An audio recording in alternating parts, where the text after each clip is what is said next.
Novak জকোভিচের সেই বহুল প্রতীক্ষিত 25 নম্বর গ্র্যান্ড স্ল্যামটি এবারও অধরা রয়ে গেল। মার্গারেট কোর্টকে হারিয়ে টেনিস ইতিহাসের চূড়ায় ওঠার সুযোগ থাকলেও মেলবোর্নের নীল কোর্টে জোকোভিচকে থামিয়ে দিলেন 22 বছর বয়সী তরুণ তুর্কি কার্লোস আলকারাজ। টানটান উত্তেজনার ফাইনালে 2-6, 6-2, 6-3 এবং 7-5 গেমে জিতে নতুন ইতিহাস গড়লেন এই স্প্যানিশ তারকা। জোকোভিচের 10 বারের সাম্রাজ্য গড়িয়ে দিয়ে ক্যারিয়ারের প্রথমবারের মতো অস্ট্রেলিয়ান ওপেন জয়ের পাশাপাশি আলকারাজ পূর্ণ করলেন তার ক্যারিয়ার গ্র্যান্ড স্ল্যাম।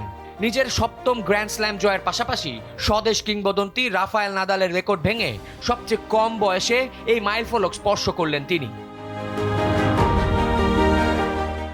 ম্যাচের শুরুটা অবশ্য 38 বছর বয়সী জোকোভিচের জন্য ছিল স্বপ্নের মতো।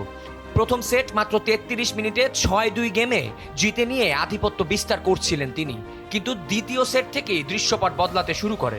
36 মিনিটের লড়াইয়ে 6-2 ব্যবধানে সেট জিতে সমতায় ফেরেন আলকারাজ।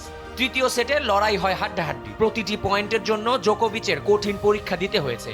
শেষ পর্যন্ত 51 মিনিটের লড়াই শেষে 6-3 গেমে সেট জিতে ম্যাচ চালকের আসনে বসেন আলকারাজ। সবচেয়ে নাটকীয় ছিল চতুর্থ সেটটি। 1 ঘন্টা 2 মিনিটের ম্যারাথন লড়াই শেষে 7-5 গেমে জিতে প্রথমবার হাতে তুললেন Norman Brookes Cup. Rod Laver এরিনায় এর আগে কোনোদিন ফাইনাল না হারা জোকোভিচকে এবার মাঠ ছাড়তে হলো বিষণ্ণ মনে। কেন রোজওয়েলের রেকর্ড ভেঙে সবচেয়ে বেশি বয়সে গ্র্যান্ড স্ল্যাম জয়ের রেকর্ডটা গড়া হলো না তার। টেনিস বিশ্ব দেখলো এক নতুন রাজার অভিষেক, যেখানে অভিজ্ঞতার চেয়ে তারুণ্যের জয়গানই শেষ পর্যন্ত টিকে থাকলো। আবিয়াজ ইহতেসাম, সময়ের আলো।